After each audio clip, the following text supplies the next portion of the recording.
Faseeh, we'll get to these terrible floods in a second, but I just want to get to this deal with the IMF because it's been on this negotiating table for months now. But what does it deal mean for Pakistan?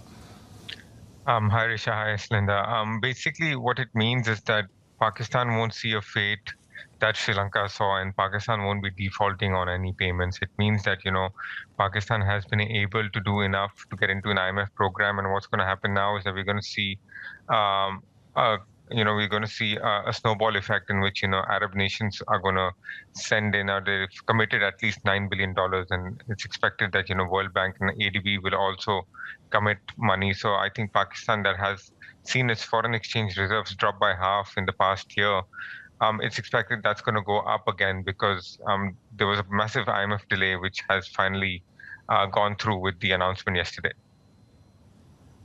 So, Faseeh, what's next for the economy? We know that it is crucial that Pakistan implements that budget for 2023. Yeah. So what's next is, I think, Pakistan first needs to try and secure all the financing that's required.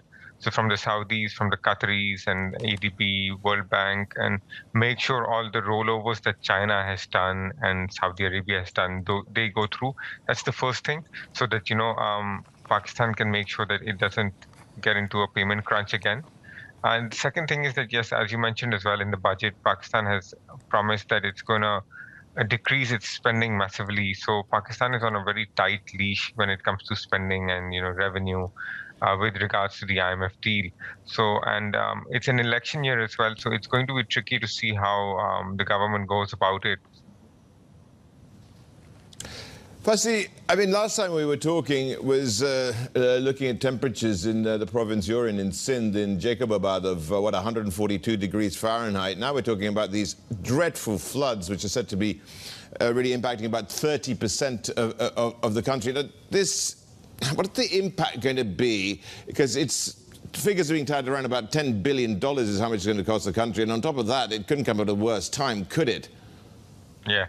So, yeah, it couldn't come at a worse time. I think you've perfectly nailed it over there because, Pakistan has gone through months of, trying to get its economy back on track. And, this climate crisis, as I would call it, we've gone from a political crisis to a economic crisis to an energy crisis to now a climate crisis. And this is basically, it's going to take a toll on Pakistan's economy in the sense that, all the deficit projections or any projections that were done, they're going to be thrown out of the door now. And, as you mentioned, the finance minister has mentioned that there will be an impact as much as $10 billion, and that's a preliminary impact estimate. So, wheat, cotton are going to be damaged, and we're expecting, rehabilitation works as well. Although, there is a flip side to this as well that people have started quoting now, that in the second half of the year, Pakistan will see extra spending on construction, which will boost its GDP growth as well. Very quickly, Faseeh, this has got all the hallmarks of a climate catastrophe, as the government's putting it. Yes, correct. Absolutely. So basically, Pakistan has seen unprecedented rainfalls. It's the highest rainfall in 3 decades, and that has basically snowballed into these floods that are happening across the nation in different provinces, different areas. And the dams have basically overflooded and they've started flowing as well. So it is a climate crisis by any sense, and it's expected that this is going to happen more regularly now. So Pakistan just needs to prep up for the next floods as well.